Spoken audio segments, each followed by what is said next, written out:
Thank you for joining.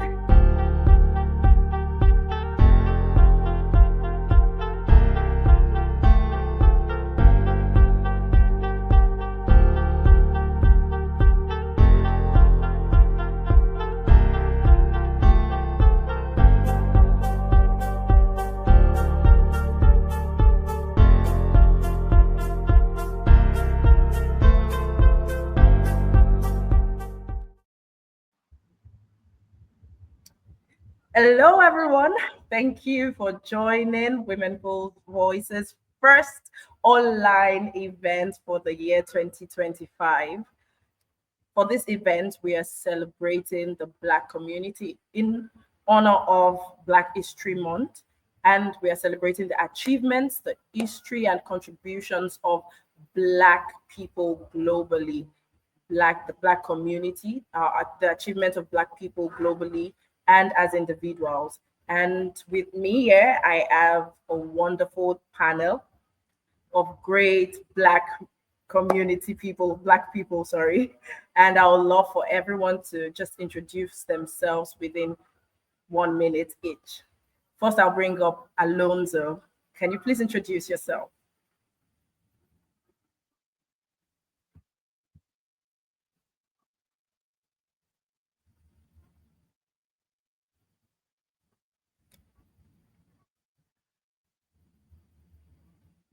I, Alonzo, can you please introduce yourself?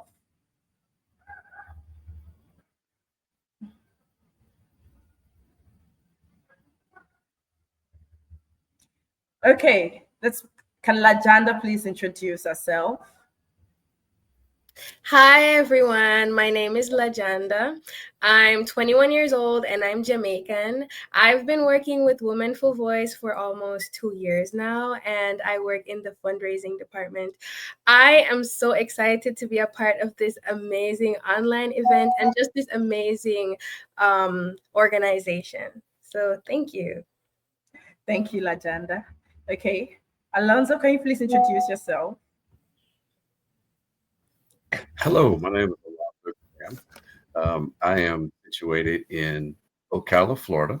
I am part of the advisory board for Women Full Voice, and I'm really enjoying the experience. I'm looking forward to our event today. Thank you. Thank you so much. Can I have Williams introduce himself, please? Hello, everyone. Good evening from Nigeria. My name is William Ame.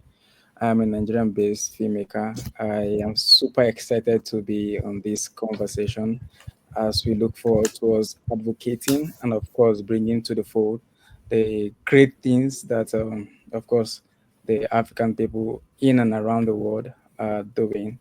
And to this end, I am super excited because um, we live in a time where storytelling plays vital role in our lives as Black people. And the fact that I am in that field gives me an edge. And I'm so excited to share my wealth of experience with you all. Thank you so much. Thank you. Can we have Senska? Hello, everyone. My name is Senska. I am the CEO and co-founder of Women for Voice. I'm so happy to be a part of our first live event this year, and I so look forward to this conversation. As you know, we are celebrating our Blackness this month. Thank you, Senska. Glory, can you introduce yourself? Hello, my name is Glory Chimeze, and I am the online event coordinator for Women for Voice. I'm very, very excited to be part of this discussion. Being a Nigerian based in Costa Rica, I really have a lot to share. Can't wait. Thank you. Thank you, Glory. And last but not the least, we have Olashade. Please introduce yourself.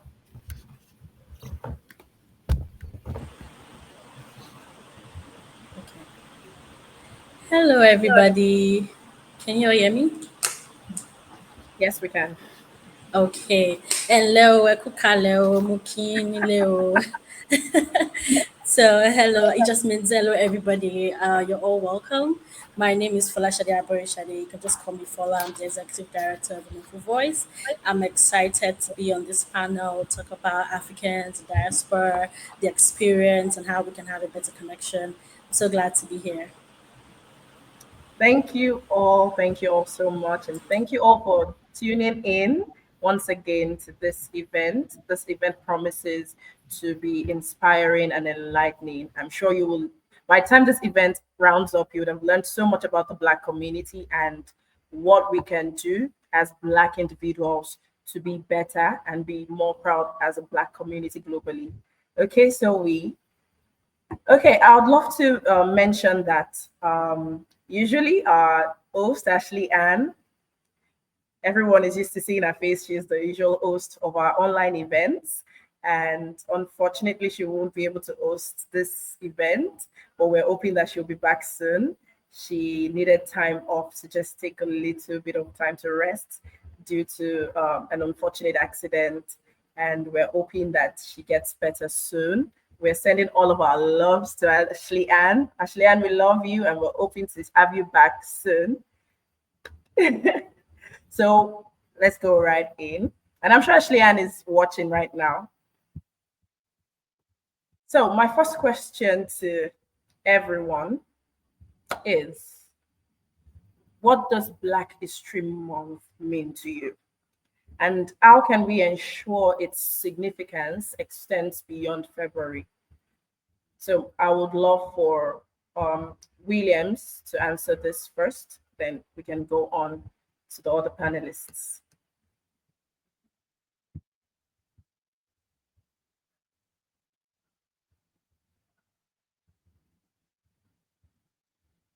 Okay, I think Williams is having a slight issue with his So, network. sorry, I think I was muted. I didn't know that. So, Oh, can you hear okay. me? All Yes, we right. can hear you now. So, for me, Black History Month, to be honest, I believe that every month is for the Black people, if I can put it that way. But then, Black History Month for me is a time where we discuss very important matters that concerns us as a race.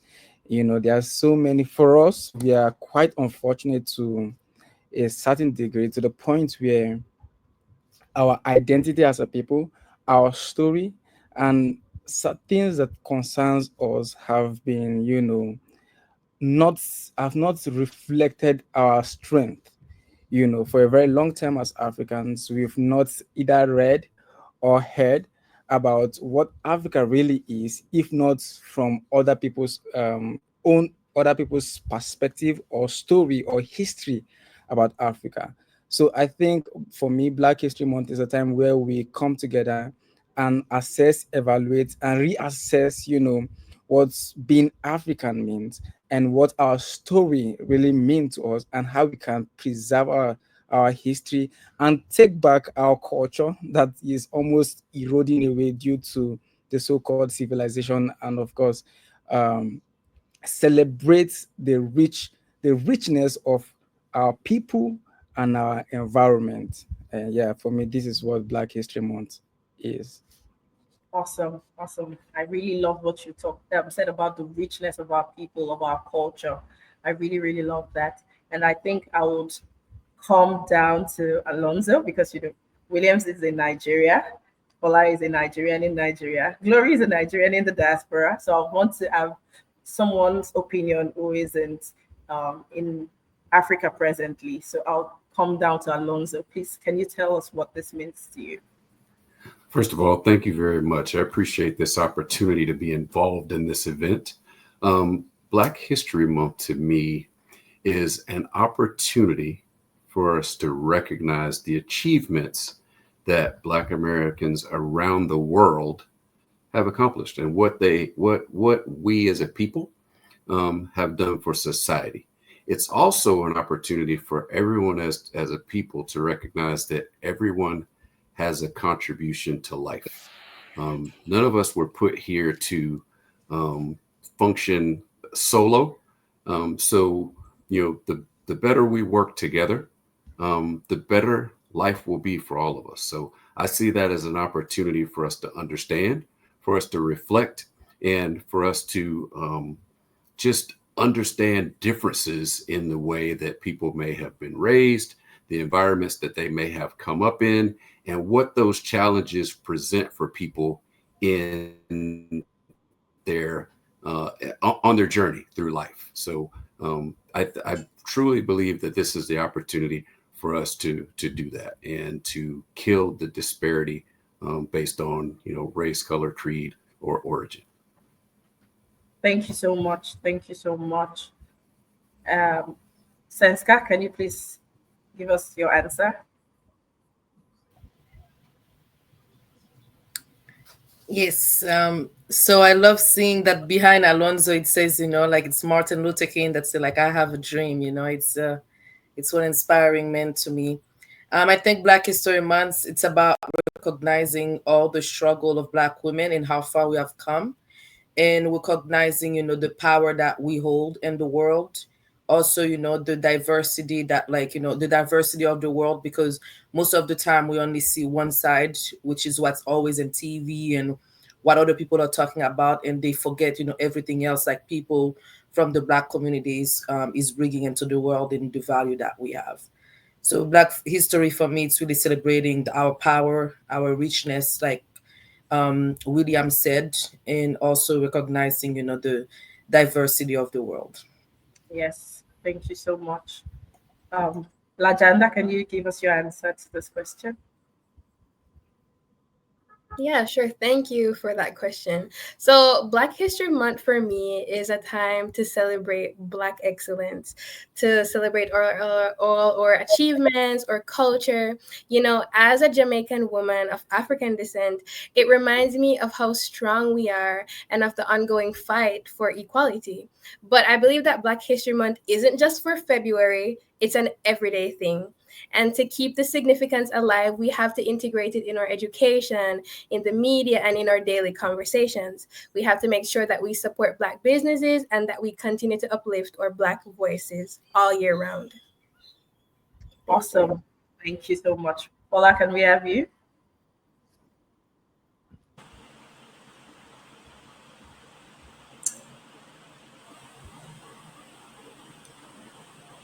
All right. So, Black History Month for me is more about recognizing the work that Black people, Black Americans have put in into all over the world, all through the years, all through the century.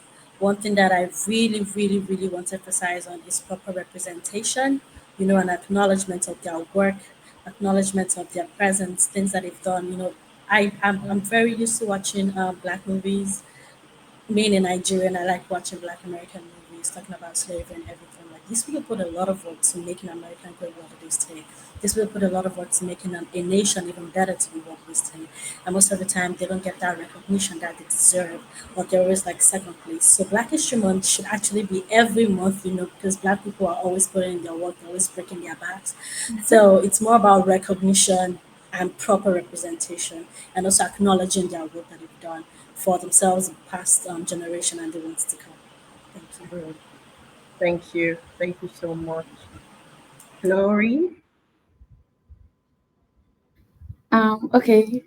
For me, Black History Month is a time where we celebrate the contributions of all Black individuals throughout the history. It's a time to celebrate our resilience, it's a time to honor our past and create a future where Black excellence is being recognized. And ways where we can ensure is significant, as Lajanda has said, is to let the Black voices be heard. That we should we should support our Black individuals, support their businesses, and also invest in the young generation that is yet to come. Thank you. Great. Thank you so much. I love how everybody has said one thing or the other about, how this can extend, how the celebration of Black people can extend beyond February. We need to integrate it into our education, supporting the businesses, telling the younger ones about the richness of the Black people, just to ensure that we carry that pride of being Black. And thank you so much. I loved every answer from everyone. So my next question goes to Lajanda, and it goes: how does the shared history of colonization, slavery, and resistance impact the collective identity of Black people globally?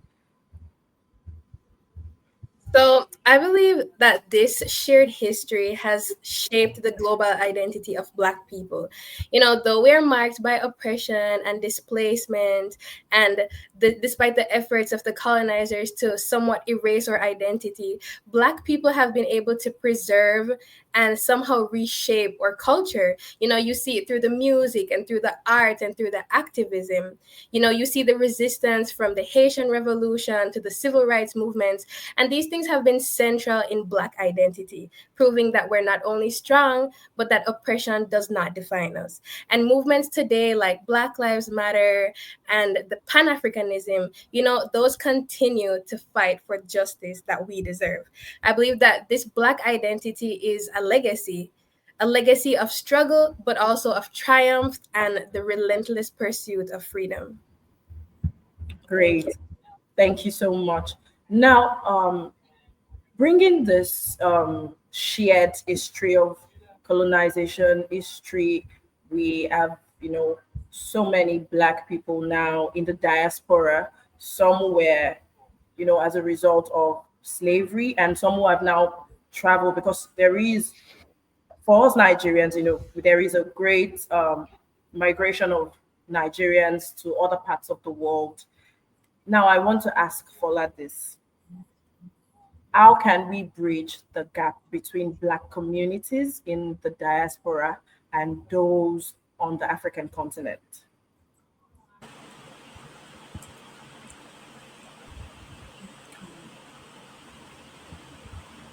Thank you very much, Ari, for that question. Like I already mentioned, proper representation is very, very key. Because of the displacement that Lajanda has mentioned, a lot of people are far away from their roots. Some of them don't even know where they are from, and what they can really connect to most of the times are just movies. Sometimes it's books, and I would really want to impulse we African. We can always start from there to help them basically with proper representation. This is who we are. This is the life that we live. This is the food that we eat. This is how we speak. This is how we dress. As you can see, now I'm a Yoruba woman. I have this very beautiful regala and this very beautiful cap, this hair tie and all of that.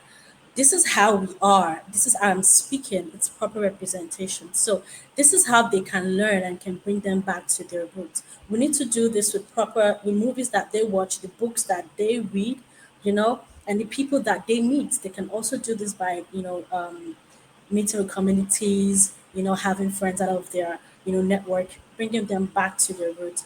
But the most important key is that they learn the truth and know what it seemingly is the truth. Thank you so much. Thank you. Proper representation of the Black community, of the African people, is important. Thank you so much. Now, my question goes to Alonso. Can I add something, Ori, on Oh, that? yes, sure. Yeah, me and William, we had an incredible conversation last year about that same thing. William, feel free to add on it. And we are thinking about like how do we do that? Exactly that part. Like how do we connect the African and the diaspora to the people that are on the continent? I have visited Uganda, I visited Kenya. It was just an incredible experience. Every time I go to South American country, for example, which I've visited many of them, you don't feel like you're home. But like when I went to Colombia and Cartagena, where there's a group of Black people, I blended in there. They didn't even know I wasn't from there because South America, most people see it mostly Latino, but there are a lot of Black people that are in South America because like of the slave that happened also in slave trade that happened also in South America. And so like if we go back home, we go to the motherland and we spend time with him. Me, I would do something in South America, they would be seeing it, something weird. Oh, I'm very loud, right? They'll be like, why are you so loud? Oh my gosh, you can speak, a little lower or stuff like this. But when I went to Kenya and Uganda, I did not find the situation. Instead, when I get excited, those people would get excited as much as me, and we all will get loud together. And that's the difference I saw, like, during my travel. And I just be saying, like, taking, us from the diaspora, going back home, spending time with these people, eating their food, recognizing the similarity from our food, it will really give you that identity that you feel like you've lost. Because at time you'll be saying, well, I'm not African because I wasn't born on the island. But if you really go back to your roots, you realize like you're so African and it's so deep in you that even though the slave trade happened so many years ago, still the same is still in you, even like because your ancestor was, passed them down to their kids, and then your parents is the kids of the ancestors, and that's the same reason why your African, your blackness is still in you, even though it's so long ago that the slave trade happened. Yeah, I Okay. can I Williams? reinforce the statement? Yeah. Well, I quite agree with everything she said. I am always of the opinion that sometimes, to a large extent, we in Africa or we as Africans around the world, it is easy for us to blame other people for our problems. It's easy to say, "Oh no, our representation is bad. Oh no, these people are not telling the true story of Africa. There is a gap, and all of those things." Yeah, it's easy to say all of those things. Now, but then, how do we bridge that gap? Now we should quit, and we should be intentional about it. We should quit depending on other people to tell our stories for us. We should quit looking forward to maybe getting information about Africa from other people, either from the Europeans or maybe from Americans. Because again, there is no way Europeans or American, because again, they have invested heavily in storytelling. So because they have invested heavily in storytelling, they now have the ability and the means and the resources to shape the perception of the world. So it is easy for them to sell a narrative to you, and you are only at the mercy of whatever they feed you with. That is why the kind of information, the kind of PR that all these media houses put out there about Africans, in the continent, differs from the one they put out there, that they feed us about the Africans in the diaspora. Now, my idea about the Africans in the diaspora, because again, we depend on what they give us to watch or to see or to listen, is quite different from their truth, and what they put out there, for the Africans in the diaspora to see about Africans in the continent and their state of life, everything about them, their economy, their trade, everything, their healthcare system, and all of those things differs from the reality of Africans in the continent.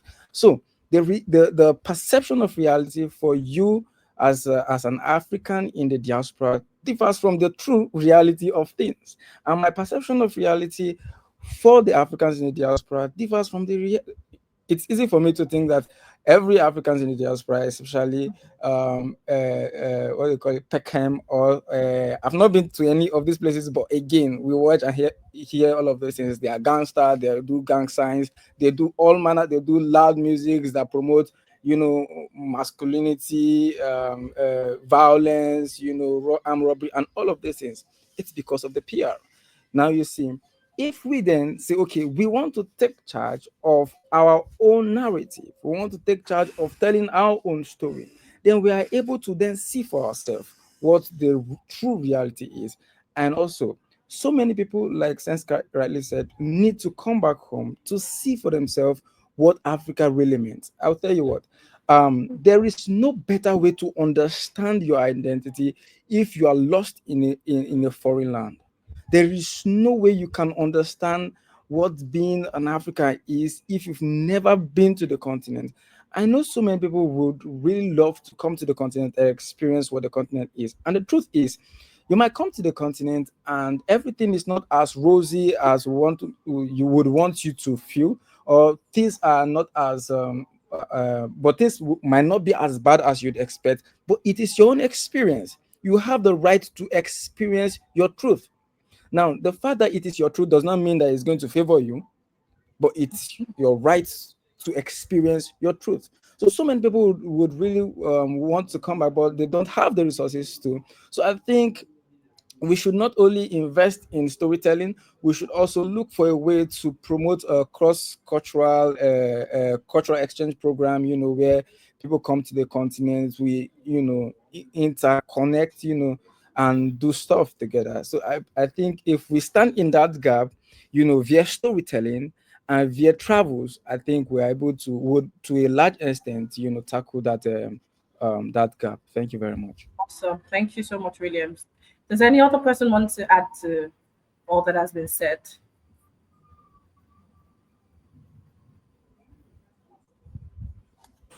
Actually, I just want to say one thing to what William said. It's being intentional. That is a very key word to experiencing it by yourself. And one thing I would really implore anybody that wants to come to Africa or anyone come to this continent and want to experience it is just try to blend in. Don't when you're trying to be like, oh, I think I'm different. People around will treat you different, and you won't experience that. Like the way Sense said, she was, when she was at a particular place, when she was being loud, people were being loud with her, and it was great. Just try to blend in, have good information before you come down here, and you will have a great time. Make research. This is where I want to be. This is how I want to connect to my roots. And you have a great time, and you have a better experience at it. Thank you so much. Thank you. So, my next question is to Alonso, and it is this: how do Black communities maintain their cultural identity in the face of globalization? So, thank you for that question. And it bleeds right into the conversation that was just had, to be honest. Um, we have to think about education. What does the education level look like? Are we helping people to be literate? Are we helping people to be open-minded? Um, and are we helping?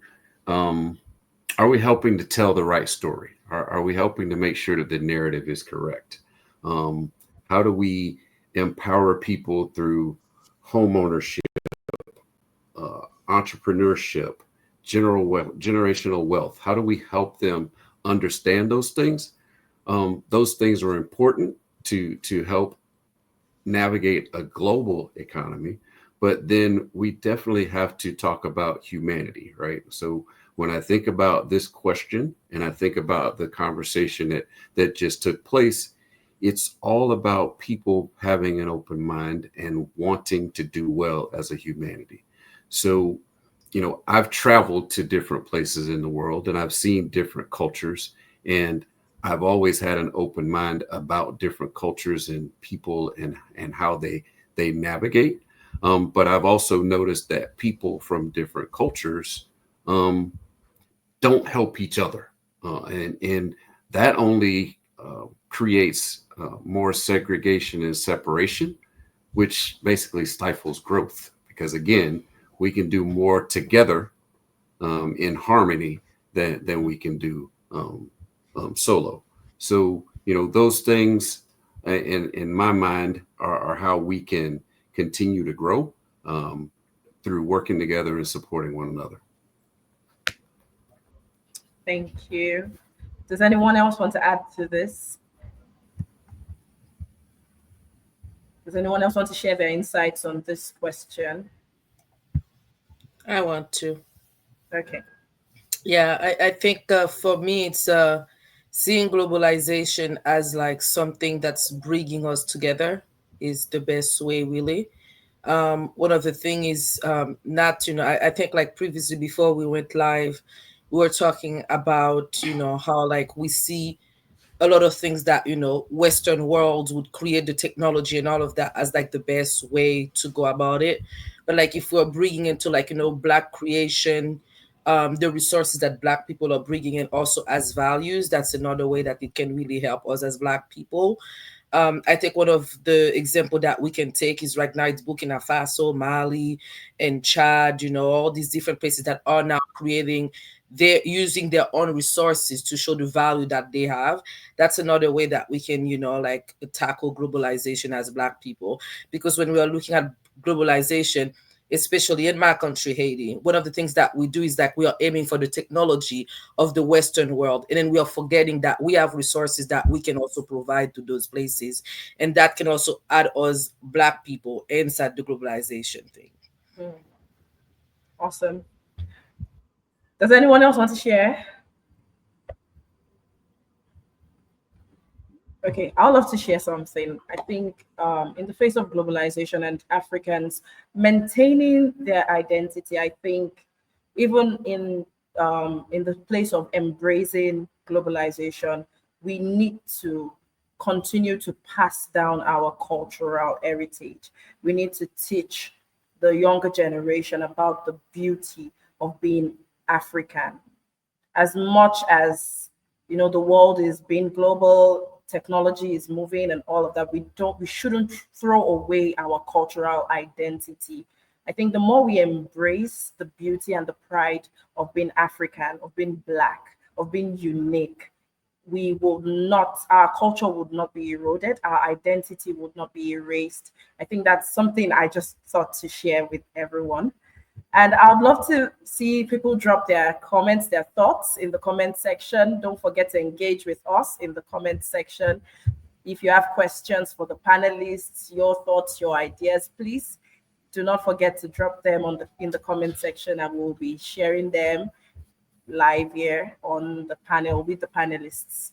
Okay. Yeah, So my next I would like okay, to yeah. challenge I'd like to challenge that statement you just made. And the challenge is really, how when we have so many masses of people that are trying to erase history. Mm, How do we change that mentality? Because the truth of the matter is, as we take down the statues and we erase the books and we do all those different things, um, and if we don't have a lot of storytellers out there that are talking about history, how do we maintain that? Because you make a great point, and that's very important. So I'd like to challenge the panel on that, because to to encourage the masses to tell those stories and not try to erase those things because they're quote unquote bad or quote unquote taboo or any of that, puts us at a disadvantage. thank you, Alos. I really love that. Thank you. Does I think, anyone? Okay. yeah, I do want to add on it. I think, Alonso, it's something that is happening. I would say mostly in the western part where they are. I would say it's a type of shame or guilt, and they're trying to just like um erase that part of black people and all of that. My main thing is, back home in Haiti and probably in those other culture, you find the grandmas or the grandpas or the parents, they still Hmm. talk about, like, like, this is what you do and this is what I just had like an issue, like, with my health, and my mom just tell me, oh, for this you do this kind of tea, and then you put this and this and that in there, or when the baby's born you use that oil instead of using, the cream, the lotions for babies that we have in the market. And that's how we can pass that down. And the history, one of the things I would say about Haiti is, instead of us writing our history, it was written by the Western world for us, and creating, discrepancies. And of course, like, that's something that we need to make sure that it doesn't, well, it goes out there because it's already written by the Western world. But like, one of the other things that happened in my country, you'll find people inside the country that is passing down the real history, for example, for Christophe or Pétion and all of that, because they would be seeing them, as like people that cut the head of the white people. So when the white people are giving the story of them, it seems completely different. But as black people, you go in the country and you learn about it inside that country, it's completely, you hear it more like in the proud way, why they did it, everything us black people were going through, and why they got tired, and then they ended up taking such, such a drastic decision in cutting people's head, which of course this is, it sounds horrible, but like, when you take the time to understand what's behind it, is different. But like, when we're talking about here in America, where they're saying you can't talk about these in class, or we are breaking down the statues and all these different things, of course they're gonna get lost in history. But hopefully, with social media, the technology we have now, thing can stay in video and it can be passed down in with the new generation to come. That's kind of what I'm thinking, but probably there are better solutions out there. I don't know if you all have anything else to add to that. Okay.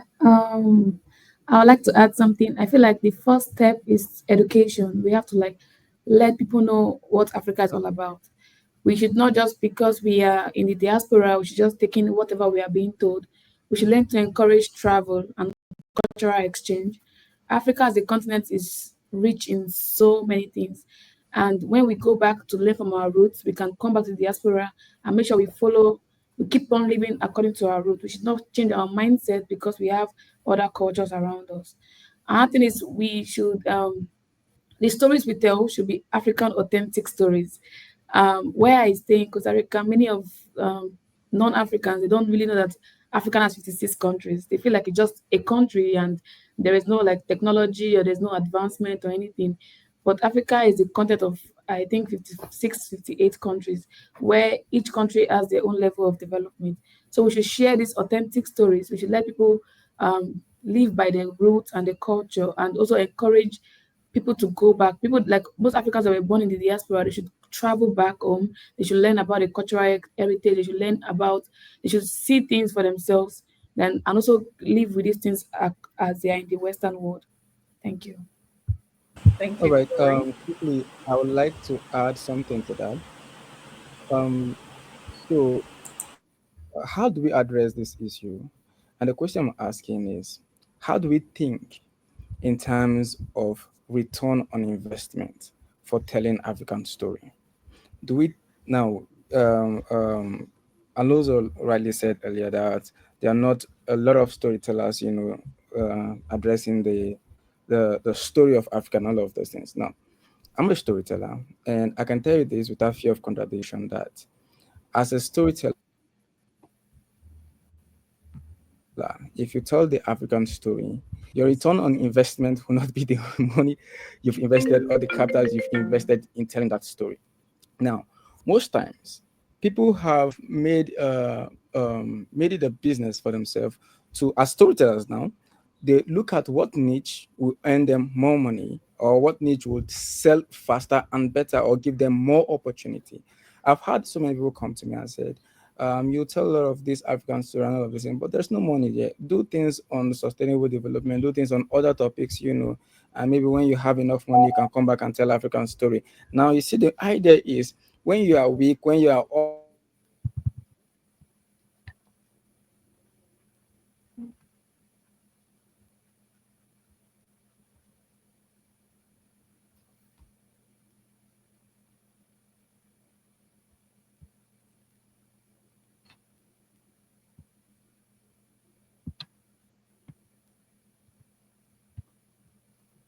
Oh, I think we lost Williams. Okay, I think we lost Williams. Let me just read this comment from our LinkedIn audience. Karen says that as a person of Melangian, I hope I'm saying that right, and Black Dutch ancestry, I feel it is important to educate and inform others because many do not know of us, our culture, our history. So I tell stories of my people and I tell stories of my people with any and all who listen. That's awesome.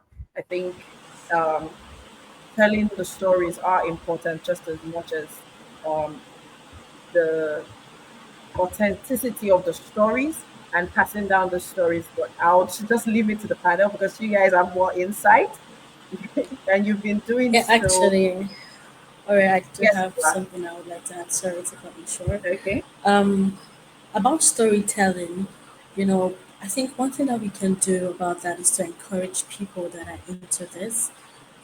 Encourage them with their when they have the product out, share with our people, share with the people in diaspora, and one thing in particular that I would like to mention about storytelling is we should tell everything, even though as much as we want it to be authentic, it should be everything, the good, the bad, the ugly. Nothing should be sugar coated because we don't want to paint ourselves as we're all perfect.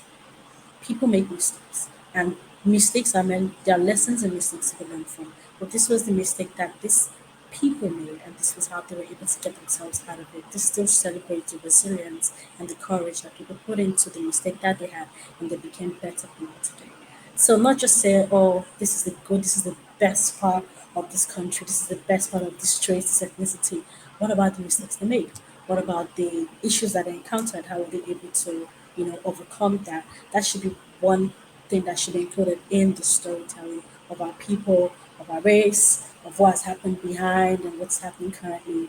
This should also be involved in everything that is being told. Thank you. Thank you. Thank you so much.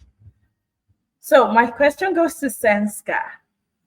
How do African, Caribbean, and African American identities differ yet connect within the broader Black community?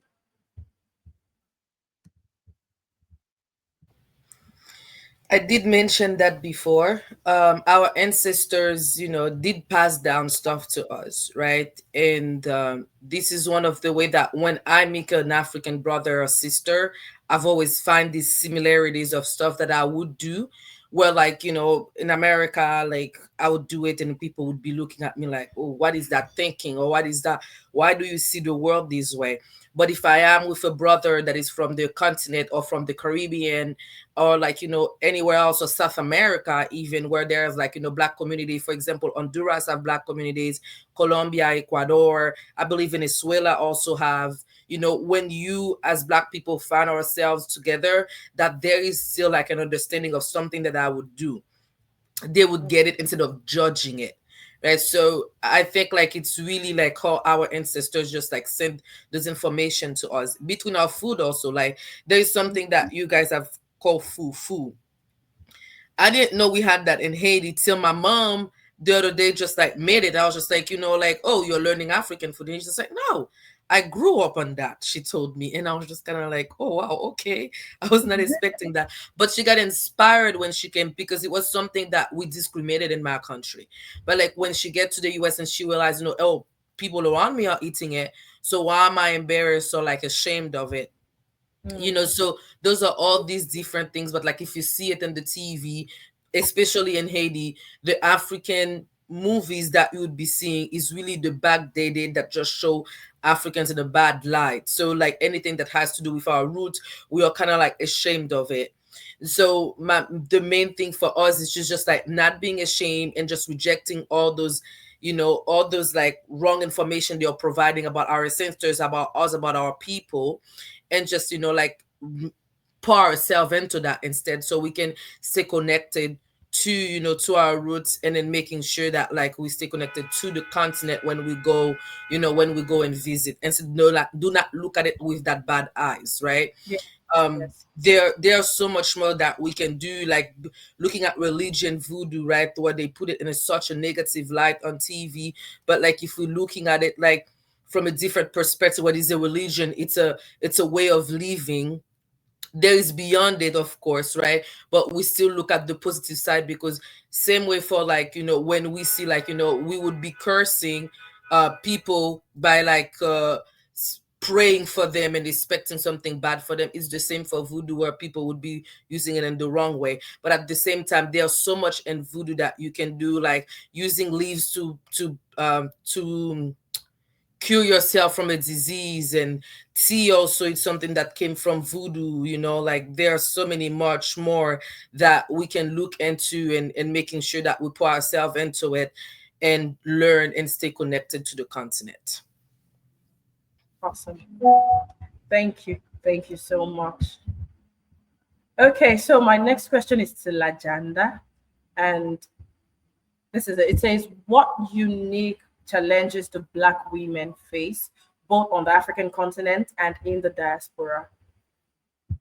Wow. Well, Black women face a unique challenge that is a combination of both racial and gender discrimination.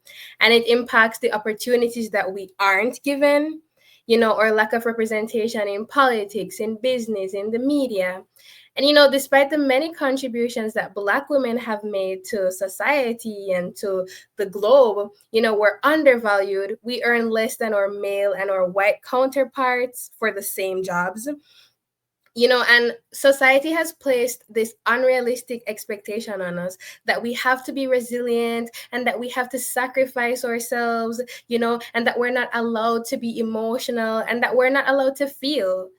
And not only that, we're pressured to conform to these crazy Eurocentric beauty standards. So it leads to the discrimination of our skin color and the bias against our natural hair, whether in a professional or a social setting. And all of these challenges, they're intersecting. And I hope that me just talking about them highlights the fact that there needs to be urgent, a respect for Black women. We need to be represented, and we need to be supported. Awesome. I really loved the fact when you talked about the beauty standards. So true. Let me just read this comment from Ashley Ann. Thank you, Ashley Ann, for joining in. It says, "That's amazing. We definitely share culinary traditions. African heritage transcends borders." And she says, "Hey, Lajanda, your Jamaican accent is so clear." I love Ashley Ann's Jamaican accent. So beautiful. And Lajanda also. I love the Caribbean accent really. So does anyone else want to share, any of the ladies, if also the guys, if you have anything to add to what Lajanda has said so far? Okay, I would like to add that as Black women in the diaspora, one thing we should try to build together is our sisterhood. Mm. There are a lot of biased things that Legenda has said, but for us to like come together as Black women, we should learn to network and build our sisterhood. Amen, Glory. Amen. I love this part so much, right? So like for me it's that part, right, where we see the difference between us instead of looking at the union we need to create between us. Like I love that part. Thank you, Glory. Awesome. Anyone else? Okay.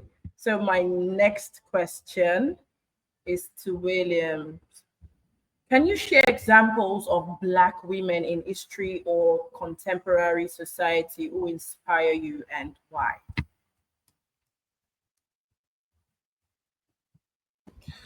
All right, thank you very much for that question. Well, in Nigeria, we have a very famous potter. Her name is Ladi Kwali.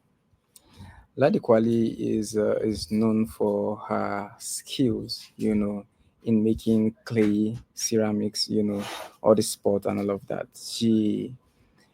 Um, she inspired me in so many ways, not just as a person, but culturally. We live in a time where we have little or nothing to our name, especially the remains of what our ancestors had done, But her skills, in making pots, I made a video about the women that she had trained, and they had trained their own children, and their children had trained their children till this present day.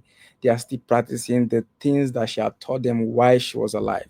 And if you go to, there's a place in Abuja called um Giri, that she lived in Kuje. They have this place, they make pots. So till today, if you go there, you see women, industrious women, making beautiful, beautiful pots. And I made a story about that. So yeah, Ladi Kwali really inspired me for the fact that she not only transformed the local way of making pots, but made it very, very unique and sellable on a global scale.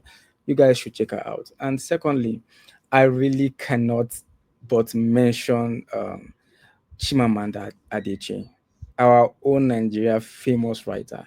I think she has been in the front line addressing this so many stereotypic representation or narrative that other people, other writers have about Nigeria. And I love how impeccable she is, how brilliant, how confident she is having this conversation on a global stage, and addressing core issues that had to do with, a flawed representation of our identity. So yeah, these two women stand out for me as Black women who had so much influence on fellow Black women and of course on the world. Thank you so much.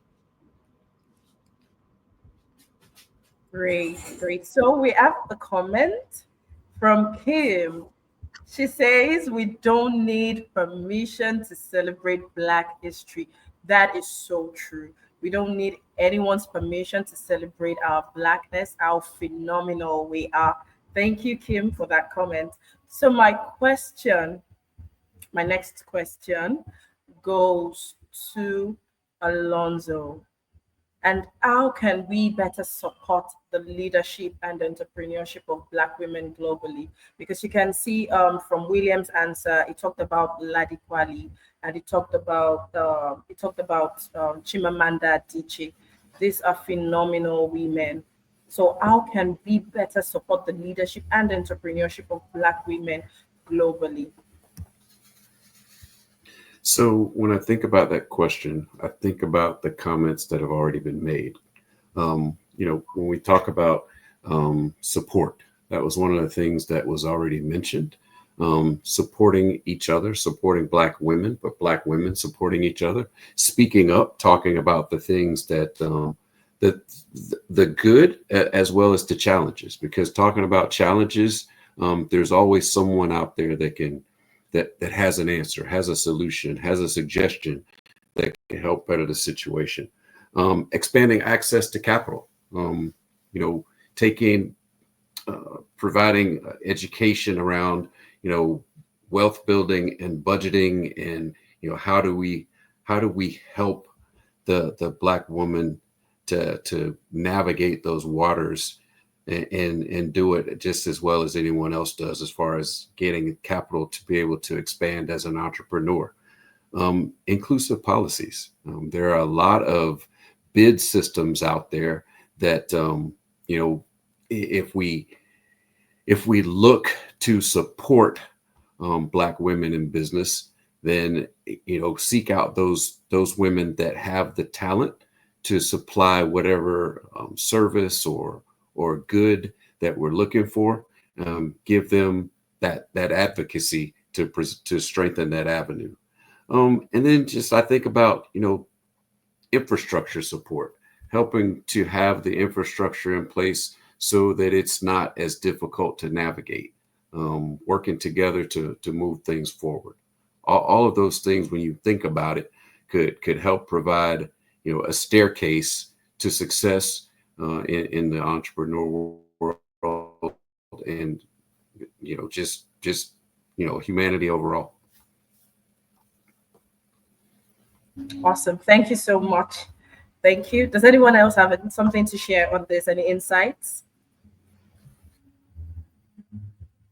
Any insights on how Black women leadership, how the entrepreneurs can be better supported? Yeah, I just want to quickly mention I really love what Alonso mentioned about inclusivity, because Black people are very talented. I mean, I said this with so much pride. In every sector, if you don't say a Black person there, I think you should run. I was just joking. But then, Black people are multi talented. You see them with so much great ideas, and they're doing so many amazing things. And there are other people that are out there too with these even better ideas, especially women. And what they don't really have is the opportunity to, bring this out.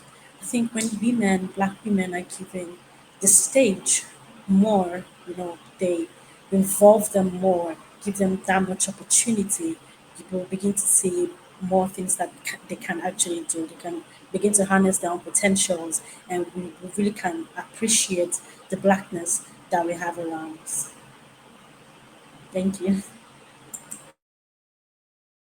Awesome. Thank you so much, Bola. Thank you. I want to add another Okay. comment there as well.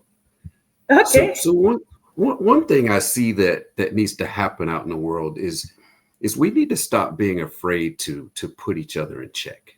I guess that's the best way I can express it. I mean, there are people that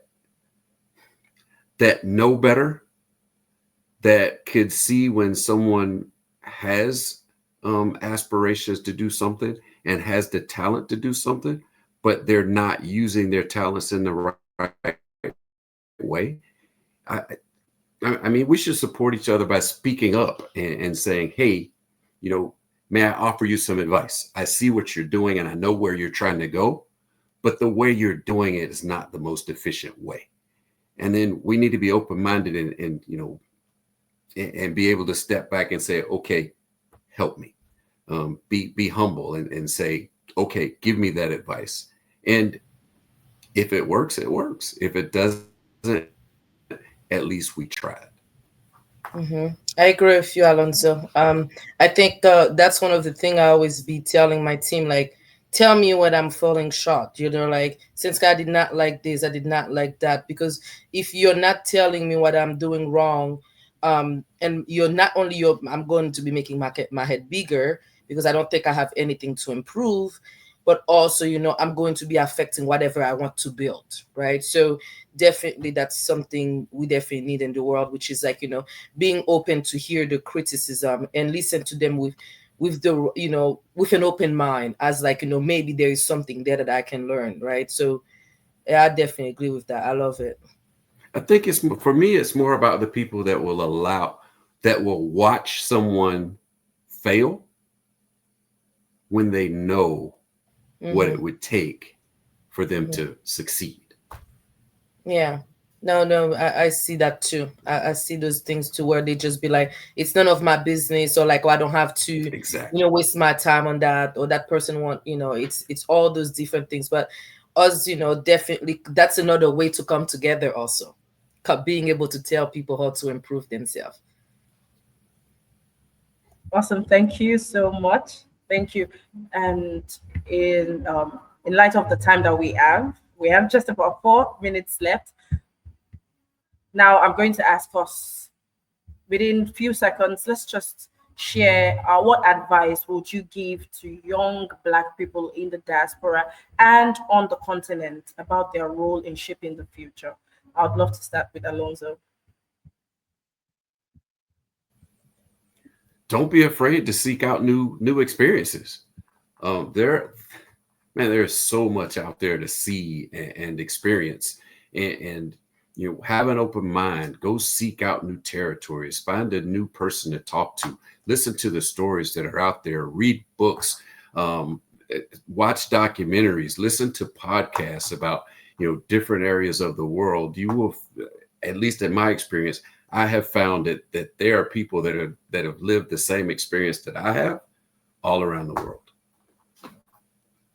Thank you. Thank you so much. Lajanda?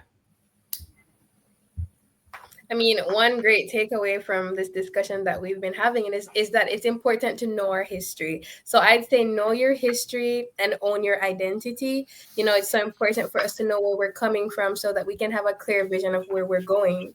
Also, I'd implore everyone to use your voices and your talents, whether it is through activism, through business, through just helping others. Make sure that you do that and support other Black people. And the last thing would be to pursue excellence. Don't let anyone tell you that you're over ambitious or that you can't achieve anything. Hard work and determination, that's the key to achieving all your goals. Awesome. Before we continue, let me just quickly read this from Denise Jones. Says, loving the conversation on this platform. This is awesome. I really love the fact that our audience are enjoying the conversation. So I'll move on to Glory. Yes, Glory, what advice would you have for young Black people in the diaspora? Okay, I want to say they should challenge the narratives. We have to speak up against stereotypes, and we should tell our real stories, authentic stories about we Black people. Another thing, that we should embrace our identity, as Lajanda has said. We should stay united. The idea of sisterhood and collaborating with other Black people, supporting Black-led businesses, and also trying to put out our abilities and also supporting one another, and also building bridges with Africans in the diaspora and Africans back home. Try to collaborate with one another and increase our chances of being seen in the world. Thank you. Thank you. Unfortunately, I won't be able to take everyone because we are just 1 minute away from ending this.